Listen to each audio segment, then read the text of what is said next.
ସ୍ୱପ୍ନାଦେଶ ପରେ ଋଷିକୂଲ୍ୟା ନଦୀ ଉତ୍ତର ବାଙ୍କ ଦମୁହାଣୀରୁ ମିଳିଲା ଲକ୍ଷ୍ମୀ ନରସିଂହଙ୍କ ସୁନା ମୂର୍ତ୍ତି।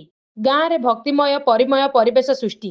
ଚାଲିଛି ପୂଜା ଅର୍ଚ୍ଚନା। ଗଞ୍ଜାମ ଜିଲ୍ଲା ଆସିକା କାଳଷଣ୍ତପୁର ଗ୍ରାମରେ ଶୁଭମ ପଣ୍ଡାଙ୍କୁ ଗତ ମାର୍ଗଶିର ମାସ ପଞ୍ଚମ ପାଳି ଗୁରୁବାର ରାତ୍ରରେ ମୂର୍ତ୍ତି ବିଷୟରେ ସ୍ୱପ୍ନଦେଶ ହୋଇଥିଲା। ପରେ ଗୋଟେ ପେଚା ଆସି ତାଙ୍କୁ ଖୁମ୍ପିବା ସହ ମୂର୍ତ୍ତି ଥିବା ସ୍ଥାନ ପର୍ଯ୍ୟନ୍ତ ପହଞ୍ଚାଇଥିଲା। ସେତେବେଳେ ଶୁଭମ ସେଠି ପହଞ୍ଚିଥିଲେ। ସେଠାକାର ଦୃଶ୍ୟ ଦେଖି ଚକିତ ହୋଇଯାଇଥିଲେ।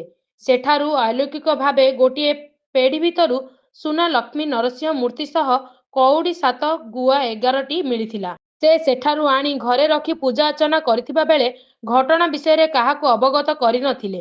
ଗତକାଲି ପୁଣି ଥରେ ମନ୍ଦିର ତୋଳାଇବା ପାଇଁ ସ୍ୱପ୍ନାଦେଶ ହେବା ପରେ ଆଜି ସମସ୍ତଙ୍କୁ ଜଣାଇଥିଲେ। ତେବେ ଆଜି ତାଙ୍କ ଘରେ ମୂର୍ତ୍ତି ଦେଖିବା ପାଇଁ ଭିଡ଼ ଜମିଥିବା ବେଳେ ଗାଁରେ ଏକ ପ୍ରକାର ଭକ୍ତିମୟ ଆଧ୍ୟାତ୍ମିକ ପରିବେଶ ସୃଷ୍ଟି ହୋଇଛି।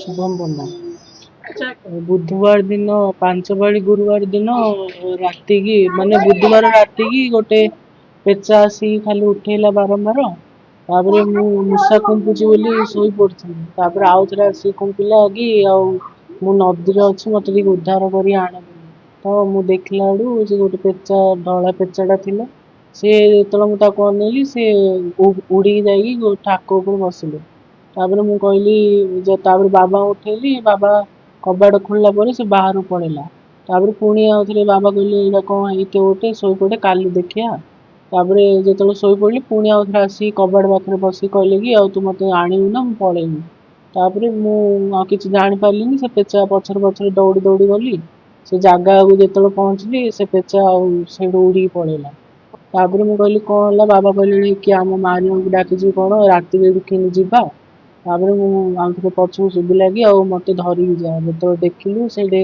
साप थिले से साप जोरे गर्जन करथि ता ऊपरे से पेढ़ी रे टाइरे लक्ष्मी आ नृसिंह आ गुआ कौड़ी सब से भितरे थिले जेतलो माने साउंड हैला आडू बाबा कहले सेटा छूना बोली तापरे मु बाबा गोटे बाड़ी धरथिली से बाड़ी डारे मु से पेढ़ी डाउ जेतलो गेंजिली सेडू माने सिंदूर पूरा फाटी पड़ला परी पड़ीगी महापुर बाहर बाहर तापरे मु सेडू महापुर धरी आसिली आनी घर रखी पूजा करछि तापरे काली रात्रि मते स्वप्न ले मते मंदिर करी रखी पूजा करया सेतरे गाँ लोक जणेली जे मंदिर ले पूजा करी।